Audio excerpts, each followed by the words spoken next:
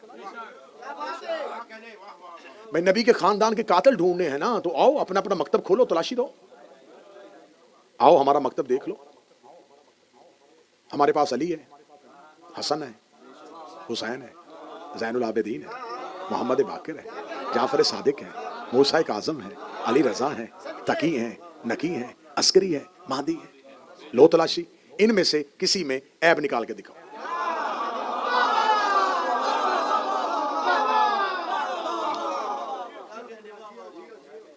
آؤ ہم جن کو مانتے ہیں ان میں فاطمہ بنت اسد ہے، خدیجہ بنت خویلد ہے، فاطمہ بنت محمد ہے، زینب بنت علی ہے. آؤ عیب نکال کے دکھاؤ. دی ہے نا تلاشی؟ دی ہے نا؟ دی ہے تو پھر تلاشی لینی بھی تو ہے.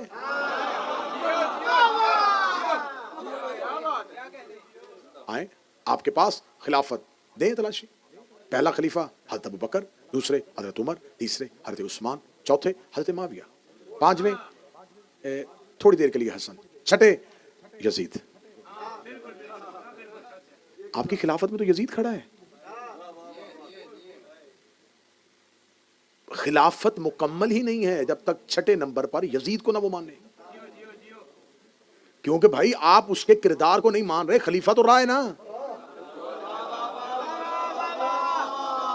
خلافت اس نے کی ہے، مسلمانوں کا خلیفہ تو رہا ہے.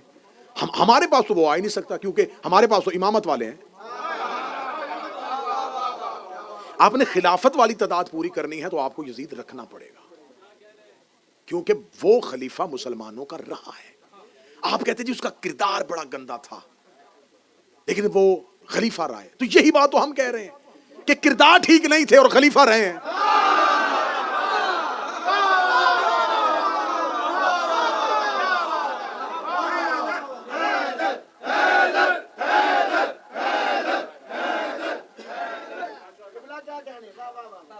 ہر بندے کی خواہش ہوتی ہے کہ مجھے ڈاکٹر میڈیسن وہ دے جو میں آرام سے کھاؤں. انجیکشن کون خوشی سے لگواتا ہے بھائی؟ تکلیف والا مرحلہ کون خوشی سے لیتا ہے؟ یزید میٹھی گولی تھی، کھا لی، فوری طور پہ کہہ دیا ہاں ہاں ہاں لے جائیں لے جائیں. ہم نہیں مانتے حضور، ہم صرف یزید ہی نہیں پکڑیں گے، ہماری تو مجبوری ہے، ہم تو پھر جائیں گے کہ آخری سازش میں کون کون کہاں کہاں سے شریک تھا. یہ سب کچھ اچانک نہیں ہوا، اچانک ہو گیا. اچانک مفتیوں نے فتوے دے دیے حسین کے قتل پہ. وہ جو مفتی فتوے دے رہے تھے وہ وہی مفتی تھے جو جمعہ کے خطبوں میں ممبروں پہ علی کو گالیاں دے رہے تھے. تو یہ پوری 50 سال میں جو زمین نبی کے خاندان کے خلاف تیار ہوئی ہے، یہ میرا اہل سنت بھائی اچانک نہیں ہوئی. اگر محرم تمہیں لے ہی آیا ہے حسین کے گھر میں، حسین تمہیں کھینچ ہی لایا ہے اپنے گھر میں، تو آج شب عاشور ہے، آج ہی حور بن جاؤ، آج حور بن جاؤ. آج اب واپس نہ جانا، کیونکہ آج رات کا طریقہ ہے جو حسین کے پاس آ جائے پھر وہ واپس نہیں جاتا. آپ آ گئے ہیں تو اب آپ حسین کے. انشاءاللہ اسی موضوع کو ہم بڑھائیں گے سوئم کی مجلس میں، اس کی مکمل تفصیلات اگلی، کیونکہ وقت بہت زیادہ ہو گیا اور شہادت بھی مکمل کری. اور مجھے 2 وعدے میں نے آپ سے کیے تھے کہ مجھے صحابہ حسین پہ بھی بات کرنی ہے. ہمارے ہاں مکتب تشیع میں ہم امام حسین علیہ السلام کے 72 تعداد جانتے ہیں، 72 کے کردار نہیں جانتے. میں 3 4 5 جو جتنا آپ برداشت کر سکیں گے اتنا میں آپ کو بتاؤں. اس میں کیسے کیسے جلیل القدر لوگ ہیں. حبیب ابن مظاہر، مظاہر کہا جاتا ہے لیکن مظاہر ہے، اس کو مظاہر کہہ دیا جاتا ہے لیکن اصل تلفظ کا مظاہر ہے. حبیب ابن مظاہر ایسا حسین کا جید صحابی کہ جو ظاہر بیٹھے وہ میری گواہی دیں گے. قبر حسین پہ کسی بھی دروازے سے جاؤ پہلے حبیب آتا ہے، اور حسین کے شہر میں جاؤ تو پہلے حر آتا ہے. پھر میں جملہ کہہ دوں، حر ہے حسین کے شہر کا دروازہ، حبیب ہے حسین کی زری کا دروازہ. امام حسین نے حر کو اپنے شہر کے باہر بٹھایا ہے. حسین کو پتا تھا کہ قیامت تک کے لیے میرے شہر میں گناہگاروں نے بھی آنا ہے، کہیں کربلا کے باہر آ کے ڈر نہ جائیں، کربلا کے باہر آ کے اپنے گناہوں سے ڈریں تو سامنے حر کھڑا ہو، ہائے ہائے حر کہے آ جاؤ میں تمہارے سامنے زندہ مثال ہوں۔ دروازہ حسین کے شہر کا دروازہ حر، حسین کی زری کا دروازہ حبیب۔ کیا تھا اس میں جو حسین نے اس کی قبر اپنی قبر کے ساتھ بنوائی ہے؟ امام حسین علیہ السلام نے جناب حبیب کو ایک خط لکھا تھا، اس خط میں حبیب کو سلام کیا تھا، رجل فقی کہہ کے، اے مرد فقی تم پر میرا سلام۔ اور میں بچوں کو سمجھانے کے لیے کہہ دوں، جناب حبیب رسول کے صحابی تھے، امام حسین اور امام حسن علیہ السلام کا بچپن تھا۔ ان کے باپ مظاہر نے نبی کا کھانا کیا کہ آپ نے یا رسول اللہ کل میرے گھر کھانا کھانا۔ رسالت میں آپ نے فرمایا مظاہر اکیلا نہیں آؤں گا، بیٹوں کے ساتھ لے کے آؤں۔ رسالت میں آپ جب اگلے دن حسن اور حسین کو لے کے مظاہر کے گھر کی طرف چلے تو مظاہر کا یہی بیٹا حبیب اپنے مکان کی چھت پہ تھا، یہ مہمانوں کا رستہ دیکھ رہا تھا کہ آج رسول نے ہمارے گھر آنا ہے، یا چھت سے گر کے حبیب مر گئے۔ تاریخ پڑھ رہا ہوں، حبیب مر گئے، باپ نے لاش کمرے میں رکھ کے بند کر دیا دروازہ، رسالت ماں آئے دسترخوان لگا دیا، حسن اور حسین ساتھ۔ جو ہی حسن اور حسین دائیں حسن بیٹھ گئے، بائیں حسین بیٹھ گئے، امام حسین نے نانا کا بازو پھیلا کے، نانا اس کا بیٹا حبیب کہاں ہے؟ رسول اللہ فرمایا مظاہر میرا حسین پوچھ رہا ہے تیرا بیٹا حبیب کہاں ہے، کیونکہ وہ حسین سے بڑی دوستی رکھتا ہے۔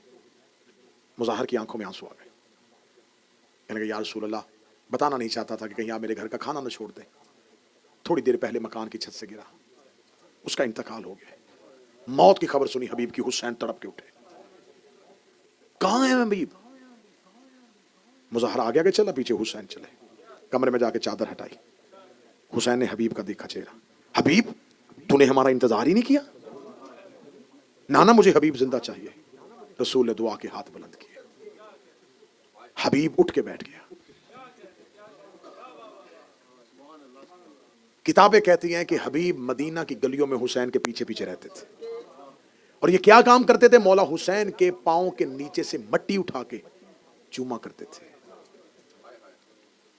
رسالت مآب نے جناب حبیب کو گود میں بٹھا کے کہا تھا میرے اللہ یہ جیسے میرے حسین کو حبیب رکھتا ہے میں چاہتا ہوں تو اسے ایسے ہی اپنا دوست رکھ۔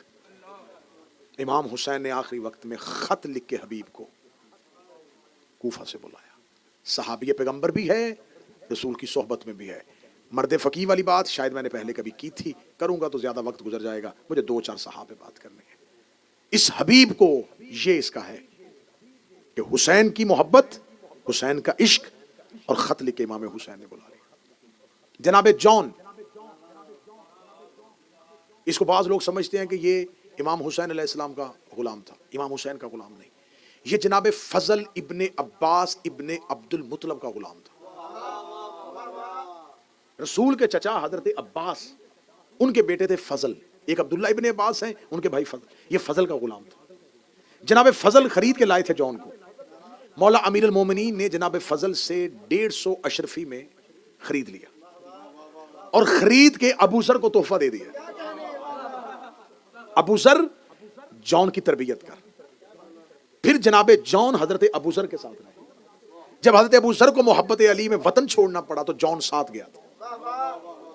جب 32 ہجری میں حضرت ابو ذر کی شہادت ہو گئی، روتا ہوا جون مدینے آ گیا، یا امیر المومنین آپ نے جس کا غلام بنایا تھا وہ میرا آقا چلا گیا۔ علی نے فرمایا پھر تو آزاد ہے؟ اس نے کہا اب میں آزاد نہیں ہونا چاہتا، میں اب غلامی ہی میں رہنا چاہتا ہوں۔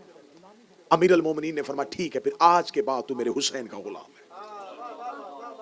یہ جون ہے جس نے کربلا میں امام حسین علیہ السلام سے جب وقت رخصت چاہی تو حسین سے کہا کہ مجھے اجازت دی دیے۔ حسین نے کہا نہیں جون تو مجھے بڑا پیارا ہے۔ جناب جون سے کہا نا تو مجھے بڑا پیارا ہے، جون دور جا کر ریت پہ بیٹھ کے رونا شروع کر دیا۔ حسین نے جون کو روتے دیکھا، حسین نے کہا جون کیوں رو رہا ہے؟ کہنے لگا مجھے پتا ہے میں غلام ہوں، میں حبشی ہوں، میرا خون اس قابل نہیں ہے۔ حسین نے جون کو یوں سینے سے لگایا، جون ایسی باتیں کیوں کرتا ہے؟